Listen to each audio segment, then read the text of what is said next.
Anil bhai, thank you so much for joining me on DRS with Ash. First things first, the new look is really pleasing me, having seen you in something else. And I'm sure you're enjoying my new look as well. Yeah, of course. I can see the headband there, and the beard is not there, so I thought I'll just join the beard gang with the new look. Right, Anil bhai, first thing, you know me really well, so not playing cricket is a real challenge as of now. So supposing, say, there is a match tomorrow, how do I decide and convince myself to play the game? How are you seeing this panning out, this whole pandemic management for us? Yeah, it is. It is quite a challenge. Knowing you would want to be out there every day, every minute, but it's quite a challenge. I guess it's just a tweak that you need to make in your mind. Obviously nobody was prepared for this lockdown. We had to sort of make up our mind to stay indoors, practice, distancing, social distancing, and then make sure that we continue. I mean, this is the new normal. I mean, even if things open up, we still have to sort of practice certain guidelines that we'll all have to adhere to. But I guess from a cricketer's perspective, the only way is to ease into it. I know everybody will be itching to get back. The bodies would have recouped. I think that's the plus point. You need to look at the positives as well. All these niggles that all of us had during our playing days. That's something that you will be rid of. So that's something that you can look at as a positive. But again, the mind will be fresh. You will be eager to get into the game. So it's all about trying to ease yourself in, maybe play a few practice games before you get into the competition mode. So I'm really glad that cricket is happening in England, and we hope that things will all pan out the way it should. Right, Anil bhai, we'll begin. I'm sure the body is healing because all I've been doing is just training, waiting for the day to go out. But before getting into the show, I'll just warm you up, take you a couple of laps around Bengaluru, if I may say so. Your 10-wicket haul at Ferozshah Kotla, and then following up with the Anil Kumble circle. Is that a right order of events? Yes, it was. Yeah, it was the right order of events. How did you feel about the Anil Kumble circle? Tell me a thing or two about it. No, I think it's really very special because to be honored by the people of your city in a very important junction in my hometown is something very special. This is all thanks to I don't believe it's just my own. When you say the name says Anil Kumble Circle, but then it's just the adulation and the respect that people have for the game and the love for the sport. Thanks to that, I think I've been recognized. It feels really wonderful. It's a very prominent junction where probably I spent most of my time, more than staying at home at the Chennai Stadium. So it's very close to that, and it feels really special to look at that. And I mean, it was thanks to the 10-wicket haul. After that, there was a motorcade, which there were a lot of people who received me from the airport, the old airport, not the new one. Otherwise, it would have been a really long motorcade. So the old airport at HAL, from there to the Chennai Stadium, I was taken in a open jeep with a lot of people around. I mean, you would have seen that after the World Cup. So yes, it was very special for me and for the family as well to be invited there to honor me with this very special moment. Any way that if you had to go by the Anil Kumble circle, that you can trespass the traffic rules and say, you know what, the circle is mine, I can do what I want here. Is that a possibility? Knowing you would do it, but can you? I wouldn't like to trespass, but I guess in Bangalore you tend to just stop and the traffic barely moves. Only in this lockdown period where you saw empty roads in Bangalore. Otherwise, it's quite a challenge, and even that junction is pretty busy. So whenever you had to go around to the stadium, you generally, that's a free left. So you take the left and then go. So it feels very special going past that. And I think the kids more than me, when they look at that, they feel really they feel nice, and they keep telling me that, look, this is something that we are all proud of. You're someone who's always stood by your team and given credit to people where they duly deserve it, and you've always shared your laurels. But when I spoke about your 10-wicket haul, we didn't dwell on it. You said it was a combined effort, right? I remember very clearly how Javagal Srinath went up to Ramesh and said, "You have no business of going after that catch." you understand that you need to get Anil his 10 for here. How was your feeling? I know you're a selfless man, but how was your feeling waiting on 9 wickets and then people trying to create that atmosphere for you and you wanting to get the 10 for? How did you feel? Tell me your honest feelings. No, I think, for me, I felt when I took 6 out of 6, there was a tea break. So when I came back, I was a bit tired because I bowled from lunch to tea right throughout that spell. And at tea, I realized that, look, there's a chance for me to get better than what I had done before. I never realized that I'll get all 10. I don't think you go into a game thinking you're going to get all 10. Although you try and prepare that way, saying, okay, how do I bowl from 1 to 11 in the team? But you never realize that you will get all 10. So 8 and 9 happened with the 5th and 6th balls of that over. And then when I completed the over and went to my, third man position, people around that in the stands, you know better, more often than not, you receive a lot of accolades, but at the same time, you're also, they keep heckling you as well sometimes. But this time, when I went to third man, the crowd around that area, that stand, all of them said, "Aap chinta mat kariye, aapko 10 milega." So the blessings came from the stands, and I didn't have to have a word with Sri at all. Everybody knew that they were all trying to create an environment where I would pick up all 10. And Sri bowled that over. I think it must have been the most difficult over for Srinath, because better as a bowler that it's very difficult to consistently tell your mind that you need to bowl wide. It's not easy because you're constantly trained to bowl at the stumps or get wickets, and here you're trying hard not to. And knowing Ramesh, I don't think he deliberately did that. He was not even aware. He was going all out for the catch. And I remember, the fielders around him screaming at him, saying, drop. And I guess for me, the ball was slightly further away from Ramesh. Otherwise, he would have probably taken the catch. So it was one of those things. And then when I came back to bowl the next over, I realized, Wasim Akram was on strike, and he had been batting for a while. So I wanted Wakar on strike because, I thought that was the easier wicket there, and then give Wasim a single. So I pushed mid-off back, thinking that Wasim will, take a single, give him a single, and then get Wakar on strike. But I realized after 2 balls that Wasim is not going to take a single. So I brought everyone up, and I said, look, if I have to get this 10, it has to be Wasim. And in this over, because you can't ask Sri to do another over again, it would be really embarrassing. So I said, whatever, if I'm distant, I'll get it. It was one of those things where Wasim probably didn't play for the spin, it spun, got the inside edge, and then Lakshman took a brilliant catch at short leg. So yes, it was a team effort because, like you understand, there are many times where you need to build pressure from both ends. And for me, the other bowlers built pressure from the other end as well, whether it was Bajji, whether it was Venkatesh Prasad or Javagal Srinath. So I picked up all the wickets from one end. It was just one of those things where, I was fortunate to pick up all the 10. Right. Anil bhai, generally when those wickets fall, that was a lovely delivery to get Wasim caught at short leg indeed. But generally when wickets fall, you rush to the fielder, you jump up, you celebrate. But I just got the feeling after it was done, you ran back. I, for a second, thought you were going to lift Umpire Jayaprakash. Because later on when I saw, one day I met Umpire Jayaprakash at the clubhouse of KSCA, and he was giving visiting cards to people. And he had all the photos of 10 wickets that you had taken on his visiting card. Have you come across that visiting card? I have, yes. Yeah, I know. It's pretty strange. I guess, everybody wanted to be a part of the event, and maybe Jay felt that, that was something special for him. And, I don't think, you would want the umpire to celebrate your wicket. At the end of it, there was one instance where, I know there's been a lot of talk about Jay being from Bangalore, but then umpires.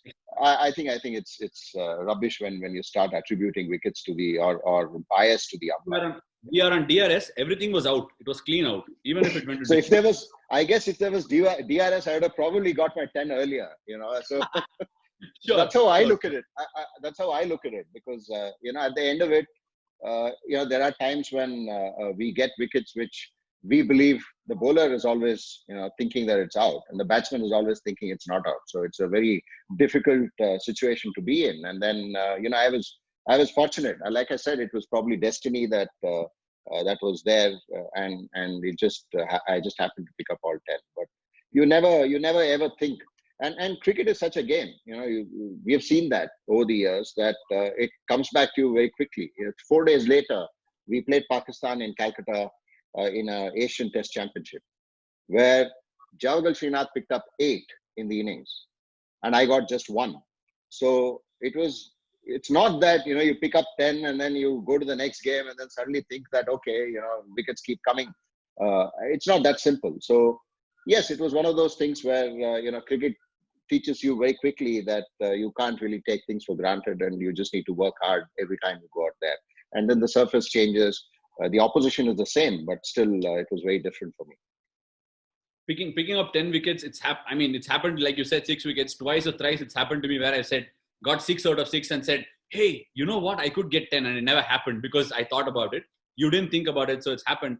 At a very early stage of your career, this 10 wicket haul happened, Anil. Because if I look back on your career, there are a lot many more highlights that followed after this. And your leadership quality, that always stood out in you, right? It is not very often that bowlers go on to lead the country in India or anywhere in the world, because it is a difficult task to manage. You later on went on to become the coach as well. So at one of these crucial junctures in 2008, when you toured Australia, this famous, or so you may say infamous, Sydney Test happened. There was a lot of emotions that it trickled, and Indian cricket got richer for the better.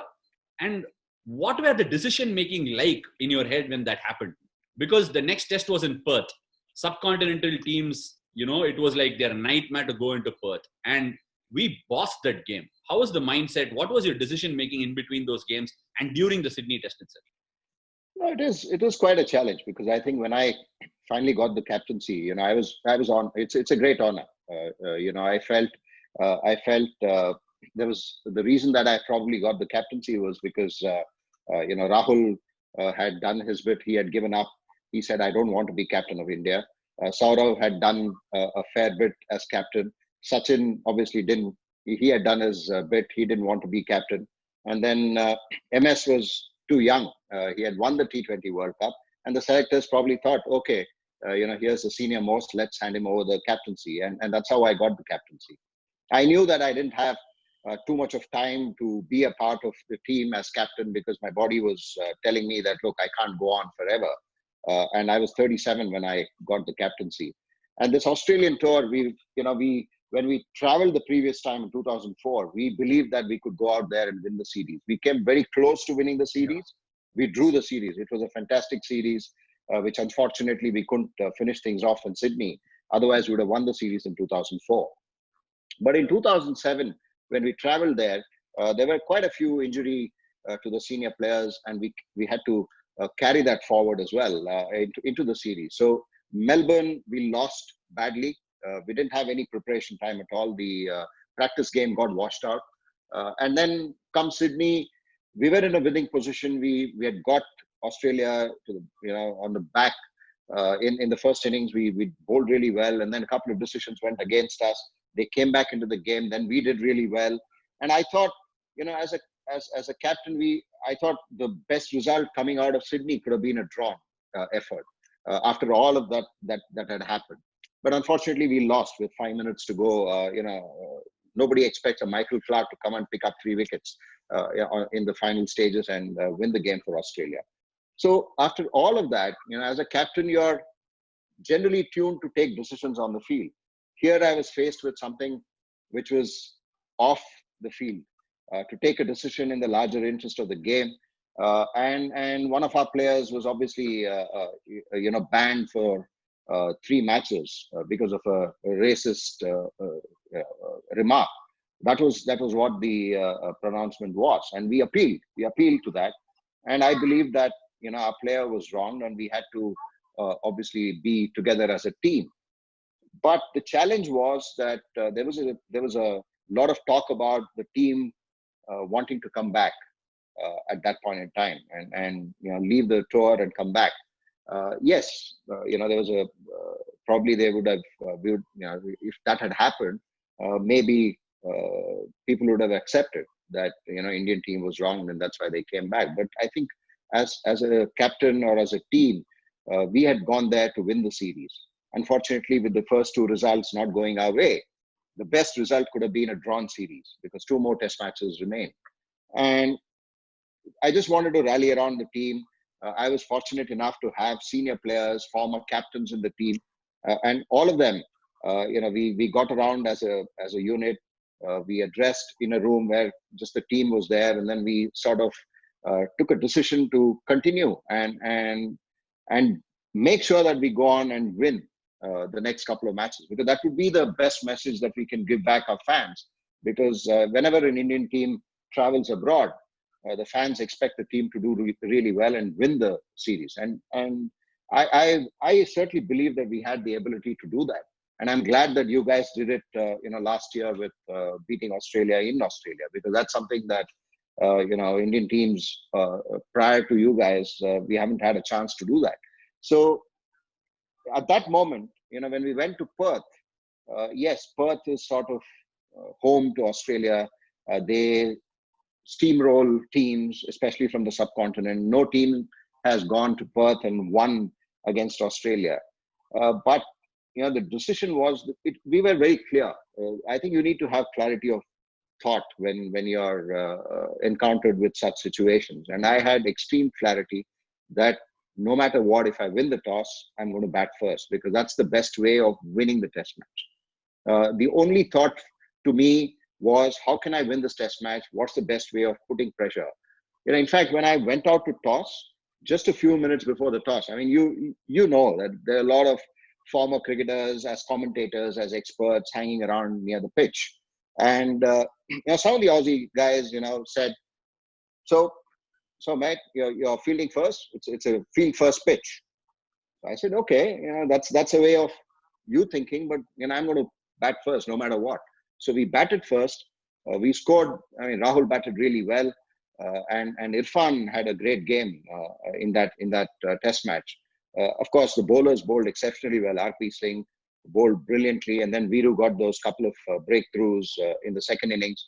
So beating Australia in Perth, I think, changed the entire way that we sort of looked at. In 2001-2, when Australia, that famous Australia series, that was the first time that suddenly things changed. That irrespective of what the situation is, we can certainly win from any situation. And then the Headingley Test match in 2002 in England, when we played that again changed the way we sort of thought about exploring test matches. And similarly, the Perth Test match, irrespective of what the sort of lead up to that test was outside of the game itself, I think this team just came together. We were really strong as a unit, and it showed on the field as well. I think after the Perth Test match win, the Indian team, at least the players from every aspect, believed that irrespective of what the situation was, we could still go out there and win. I think that was creditable to the team and the way they responded to a calamity. And I think hats off to the players, for in the way they responded to the situation. Calamity is the word that really stands in front for me. But Anil, just before the Sydney Test a month ago, you got your 100 in at the Oval, right? At the Oval, and if I'm not wrong, you were the player of the series in England. Just to take it, India's player of the series, and just to take it back further, a lot of testing times, your shoulder surgery, you not being part of some important games, constantly challenged. In fact, there is this famous quote that does the round. Sachin went on to prove people right. I had to prove people wrong. All these things put together. How did you feel? Was it like a yet another honeymoon of someone who's married for 15 years, getting a yet another honeymoon phase later on in life? How did it feel for you? No, I think, I always had the belief that I can go out there and then do well. Although people sort of have their own views about what you can do, what you can't do. People believe that, look, I needed doctored pitches in India for me to perform, and I won't perform outside of India. It's not easy performing on any surface, be it whether in India or outside. It takes time for you to mature, for you to understand the conditions, and then make subtle changes in your game to up your skill to be able to perform there. So even I had those challenges, and I had to make sure that I would be able to adapt to those kind of situations. So yeah, I mean, there were a few situations like the shoulder surgery, which I guess it was it's like a you just have to go through it as a professional cricketer. Yeah, it was tough being out of the game for almost a year, where it took me almost 3 months for me to lift my hand up. I mean, those were testing times when you start thinking whether you can come back and play, whether you can bowl the way you were bowling before. So all those negative thoughts keep coming, and that's where the family and the friends that you have close to you certainly help. Their support really is important. So for me, it was that kind of a situation. And then when I went to Australia, where I didn't play the first test, and then I barely made it to the second test match in Adelaide. And end of day one, Australia were 400 for 4 or something like that, and I had 1 for 100 and something. It was Adelaide, very flat deck, and when I came back, that evening, I realized, look, it doesn't really matter. I know there've been a lot of talks. This perhaps could be my last chance to make it again. If I can perform, then I'll continue to play. So I just took the pressure off me, saying, look, it doesn't matter if this could be my last game, but let me go out there and enjoy and bowl differently and set different fields. The googly was, I was getting bounce of the googly, and the batsmen were not picking that well. So I, in fact, when I went in the second day, I knew that they would be going for runs. And if I can pick up a couple of wickets, then the pressure will be back on the batting side. So I set fields like how you set for an off spinner. So I had a short mid wicket, a square leg, a short leg, and then even sometimes a backward short leg. And then bowled a lot of googlies and picked up a fifer in that first innings. And then from there on, it gave me the confidence that, look, it doesn't really matter. I just need to take my mind off thinking that, you approach every game thinking it's your last game, because that brings out the best performance. But at the same time, it was important for me to just forget about pressures of selection, pressures of anything else coming into my thought process. Just go out there and then start thinking, how can I bowl? How can I get wickets? And how can I put pressure on the opposition? And that was the only thought process. Yes, 2003 till the time that I retired in 2008, that probably was the best time for me as a bowler and as a cricketer. And the 100 certainly was very special because I tried from the first game and then got it right in the 117th. So it was probably a guesswork for me as well. Guessing what the bowler would do, and then I got all my guesswork right in the 117th Test match. More than me, I think if you look at the balcony, my teammates were extremely happy. I think Lakshman just fell off, celebrating my 100.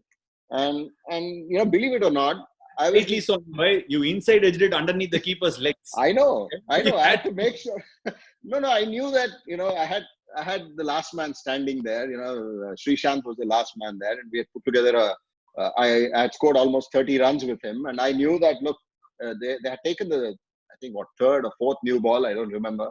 They had taken the new ball, so I knew that I had to get the runs and not allow Srishant to have strike. So I was trying to make sure that I go after KP, and probably I stepped out too early, and KP just threw it really wide, and I had a swing. I knew I had taken the inside edge, and before even Steve Buckner thought that was wise, I put my hand up and saying, "Look, I've scored my 100." In fact, I was the only century maker in that series, which is very surprising if you look at the kind of quality and the talent that the team had. And in fact, I made a comment before the start of the fourth Test match when we sat down for the team meeting, suggesting that, look, it's a bit of a disappointment that with this kind of ability in this room, we still don't have 100 in this in the series. And I didn't realize that I had to show the great batsmen of the team how to get 100 on that tour. You must have had quite a knack of doing that. I know that you continue to do that much later. Anil, when you later on assumed the position of the coach, where I've also been an integral part of the team, you emphasized a lot on having an alternative interest. like what interested people inside the team. You yourself are a very ardent photographer. You enjoy your photography. Why do you think somebody needs to have an alternative when they're playing the game? Because the game itself is a profession, or what is the possible reason that I can infer from that? No, I mean, for me, I always believe that you need to have some interest which you can pursue. And I know as a sportsman that whatever you take up as an interest, you'll always be competitive. You'll always want to do well. You always want to keep learning in that profession or in that interest. So yes, of course, all of us are professional cricketers, and we would want the entire energies and focus on the sport itself. But in a situation like this, for the last 2.5 months, we've all been sitting at home. If you don't have an alternate interest, it's very challenging. It's very challenging. You get depressed. You're thinking about the sport. You're thinking about, okay, I need to be bowling now. I need to be batting. I need to be playing. You're edgy all the time. And that can affect the psyche of a player.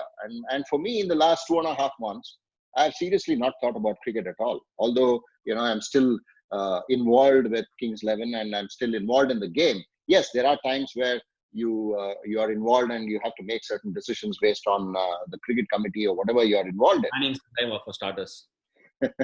No, but I'm saying, if in the last 2.5 months, I've been able to, thanks to all the channels on the net, you can learn a lot about photography, whether improving your skill itself or even post-processing of the images. So I've learned a lot over the last 2 months, which I always wanted to do. And I didn't have the time, or even if I had the time, I was lazy enough not to do that. But in these 2 months, I've had this interest, and I feel, that I haven't really missed much. So I strongly believe that if someone has another interest, it certainly helps to unwind from your game, because that's very important.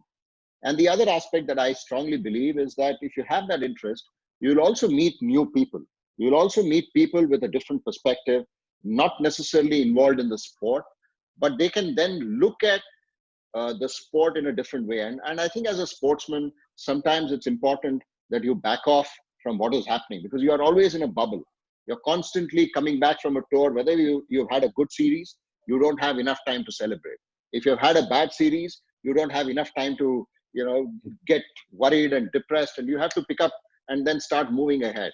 So in these times, if you have a different interest, and if you're pursuing that constantly, then it gives you a very different perspective of the sport and also on life. So for me, photography and wildlife conservation and wildlife, being a part of the wildlife environment itself, and meeting friends from different facets of their profession has been wonderful. So yeah, I mean, it's nice to just break away from cricket and not just discuss. And my son has picked up photography as well, and it's a connect that I have with him, and it's wonderful. We've been on wildlife tours, just the two of us, going, and even now in these last 2 months, we've discussed a lot about photography and cameras, and I think it's nice to have that kind of a connect.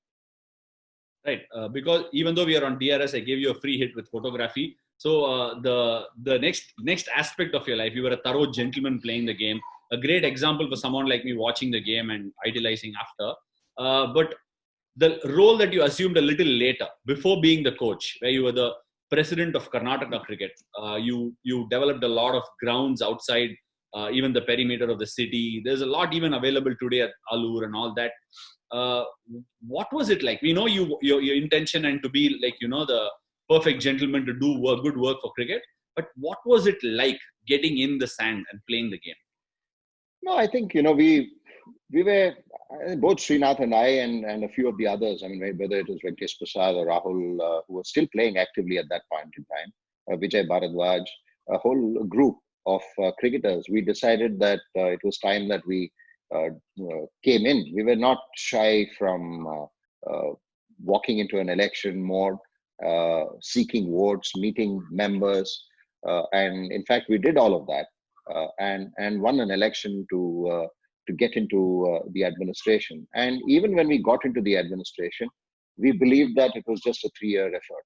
We wanted to just make sure that we create these facilities for cricketers to come in and play. There was a lot of land available, which the previous administration had picked up, but they were not ready for cricket. It was just land, and we wanted to build grounds and make sure that cricket was played on them. I mean, there's no use of having a leased land without cricket being played.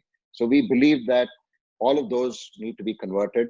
We also had agreements with institutions which had land, which had cricket grounds. We enabled them, we maintained them, and we also believe that cricket academies was important. If you can, it's very difficult. See, earlier, Bangalore or Chennai, for that matter, in Tamil Nadu, is the hub where players from across the state would come in and then practice here. So only if you came into Bangalore, then you would get all the facilities. We wanted to, sort of change that and make sure that it doesn't really matter where you're playing. If the facilities are the same, it's whether you're playing in Bangalore, in Shimoga, in Hubli, or any other place. If the facilities are the same, then and create an environment where kids go there and then play on turf pitches. Because for me, growing up, I played a lot on matting surfaces. And even today, there are quite a few matches which happen on matting wickets. So if we can create environments and facilities which cater to kids at 15, 16 or 14, going in and playing on turf pitches, that itself changes the way they play. That's what we wanted to create. And the other thing that we wanted to create was there was an opportunity when India A played West Indies A in a series, a 4-test series and a few one-dayers.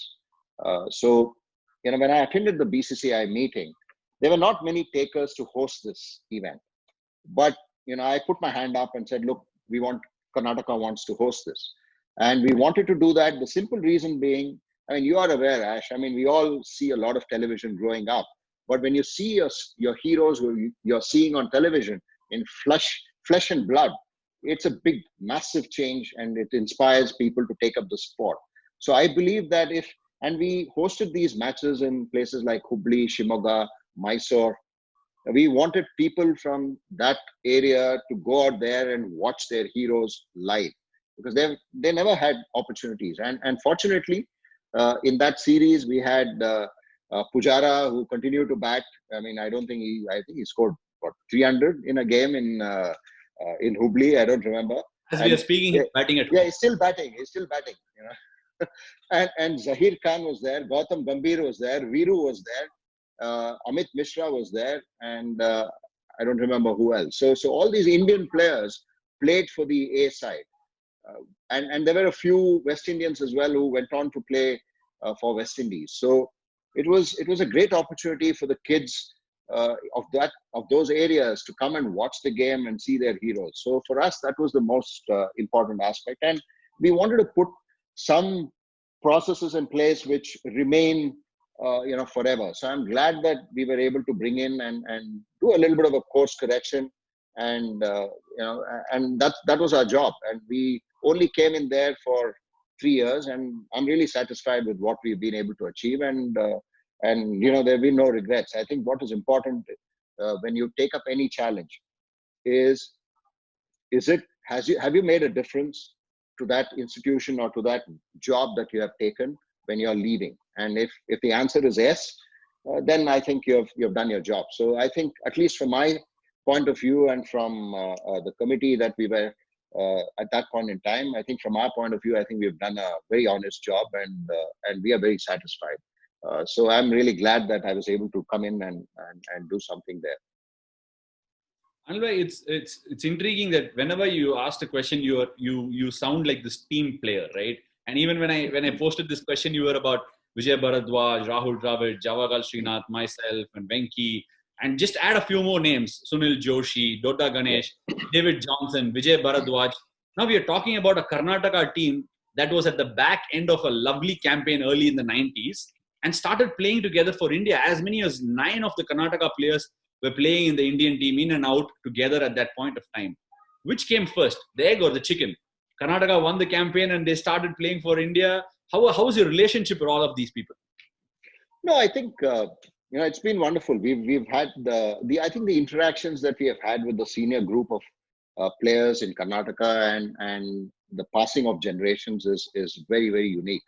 The interactions that I had when I first came into the team with a GR Vishwanath, with a BS Chandrasekhar, with a EAS Prasanna, with Syed Kirmani, all these guys, while we are practicing for Karnataka would come.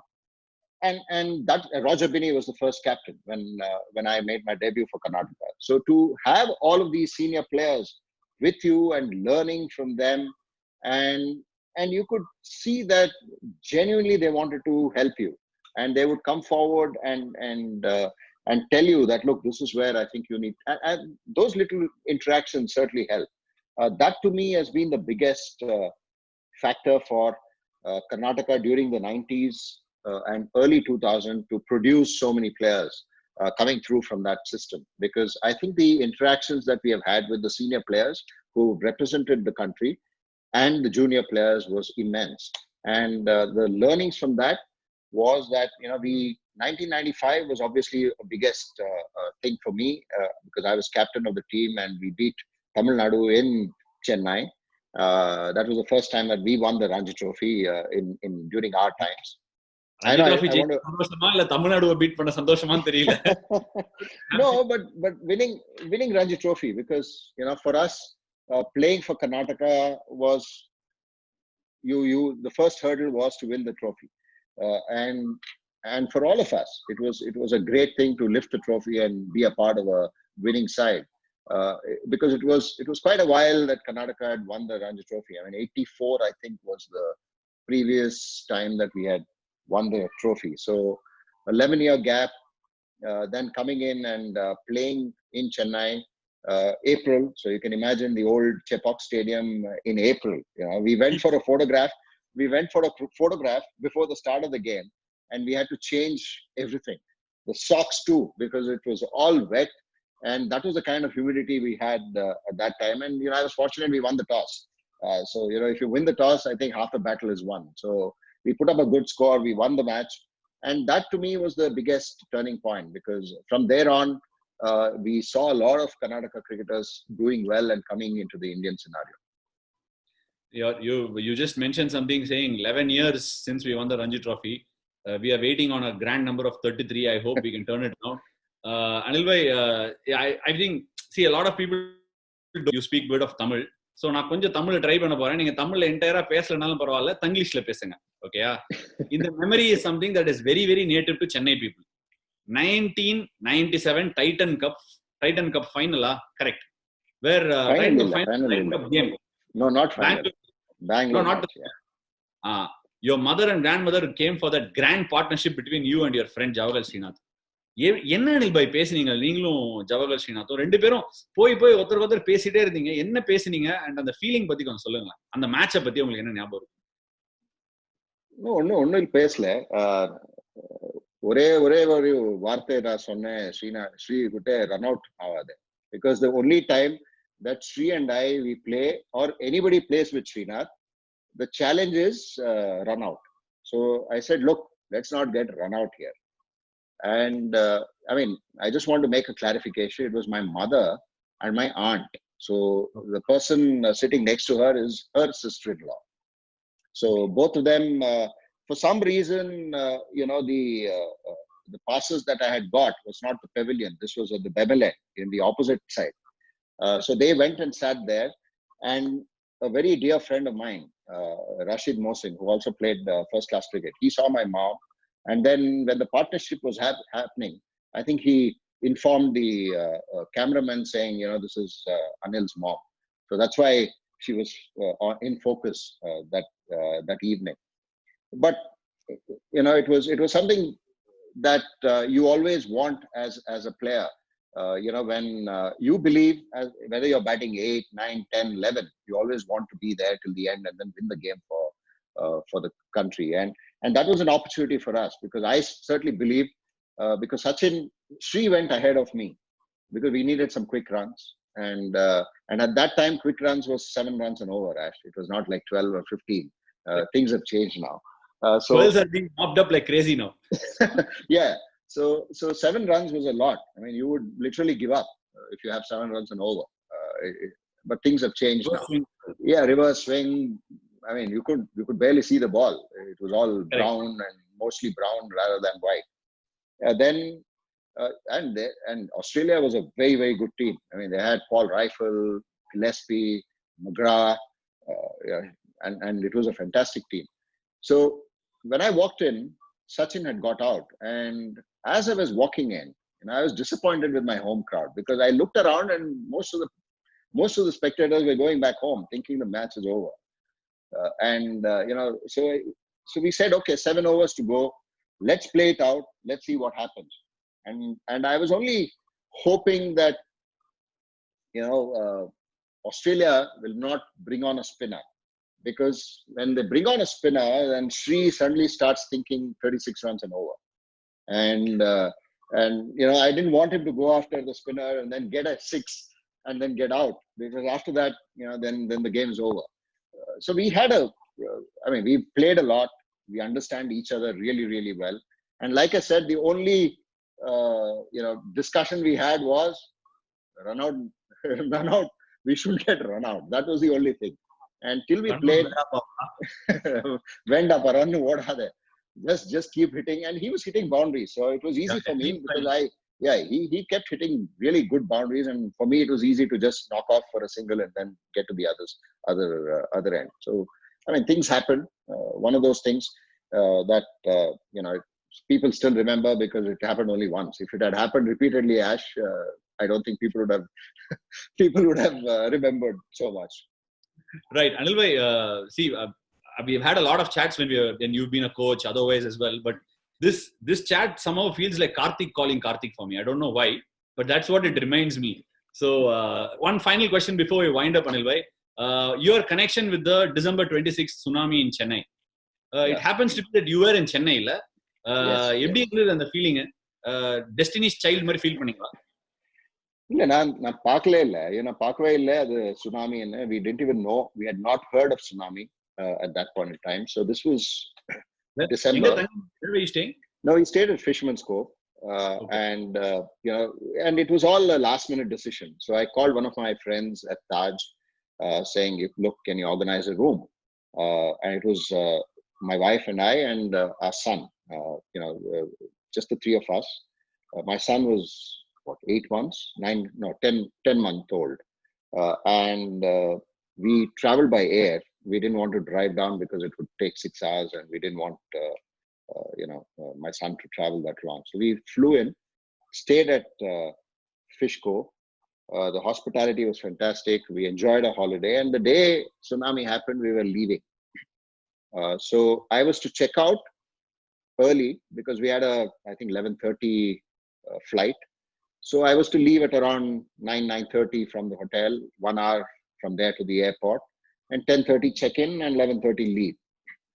So somehow, my wife kept waking up that night, very uneasy. She was not comfortable, and she said, "Look, I don't know." She kept waking me up, saying, "Look, what's the time? I'm not feeling well. I'm feeling a bit uneasy." So we woke up early. We had a coffee, looking at the sea. Everything was calm. It was cloudy. Then around 8:30ish, I have this. You've seen me. So breakfast is something that's mandatory. So half an hour before I left, and because we had woken up early, we sort of left the room with baggage, checking out, and went to the breakfast area. And as you're aware, the breakfast area is slightly at an elevation. And we were having breakfast probably when the first wave hit. So I was not even aware that this had happened. So we had breakfast. The car had come to pick us up. So the driver was waiting. So we put all the bags in the car, checked out. And in fact, as we were checking out, I saw a young couple in their bathrobes, literally drenched, and they were shivering. And I couldn't make out what it was. So we just walked out, sat in the car, and then crossed the bridge. And immediately after Fish Cove, there's a bridge And I could see, literally, I could touch the water because the level of the water was barely 1 foot from the bridge. And it was frothing, you could see the froth. I couldn't figure out what it was. We just crossed, and then we could see a lot of people, how you see in these movies where people carry whatever they can and walking, villages, with pots, pans, kids on their shoulder, and whatever bags they could have, and they were all walking. And then as we were coming nearer to the city, into the closer to the airport, our driver kept getting calls on his phone.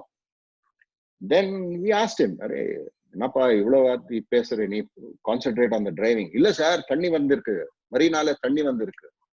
So we couldn't believe what he's saying. There was no rain, nobody heard of a tsunami, so we didn't know what was happening. So I just said okay, and then it was late, and we just rushed back.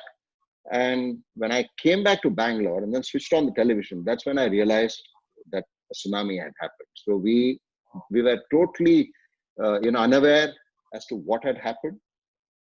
And in fact, recently, about a couple of years back, I met the manager, the general manager, who was at that point in time the manager at Taj. So I asked him, so what actually happened? He said, no, the cottage that we were in, water had come in. And in fact, once you pass the bridge, the second wave which came, actually, I believe, submerged the bridge as well. So we were probably destined and saved just in the nick of time. We crossed, and fortunately, early we are still here. No. I mean, she had. I mean, she did tell me that she saw God in a dream. I said, okay, that's fine. You can't really relate to that now. Yes, you can. You can relate to that. She said, look, I saw God in my dream, and I said, okay, and maybe all these things. Certainly, there was a divine blessing on us to make it. Otherwise, I don't think. I mean, although the cove didn't get hit that badly because it's a cove, and they probably missed out, but still, water did rush in. There were no fatalities there. There was some loss of property and damage, but I don't think there was any death at Fishbowl. Right, that's quite a close miss, Anil. Before, so that's not a good way to wrap it up. We will wrap it up with one best decision that you've taken in your life. That if you review it today as well, that it is probably the best decision in your life. Apart from saying marriage and children, you can say anything else. Okay, only on the game. Only on the game perspective, or anything interesting, photography, whatever. No, I think I think obviously the decision at the Adelaide Oval, where I decided to bowl just wrong once and not worry about the result, I think probably was the best one, because that certainly helped me get those wickets, and then we won that test match, and then subsequently, I went on to get wickets, and that was the turning point. Like I told you, if things had gone badly in that game, probably that would have been the end of my career, because I was 33 and making a comeback at 34, 35, again going through the Ranji Trophy and Dilip Trophy, and it would have been a bit more challenging. So that probably was the turning point of my life. I'm 33 too. COVID has hit us. Hopefully, I can. No, you won't have a problem, Ash. Don't worry. No, I would like to see you not just in whites, but I'd like to see you in the color clothing as well very soon. So I'm sure that's going to happen as well. The pandemic will probably ensue that. Thank you so much, Anil bhai. It was engrossing, to say the least. And I hope to see this in full edit after Karthik Calling Karthik comes out really well. Thank you, Anil bhai. Thank you so much. Thanks, Ash. Thanks. It was great chatting with you. Thanks. Good luck.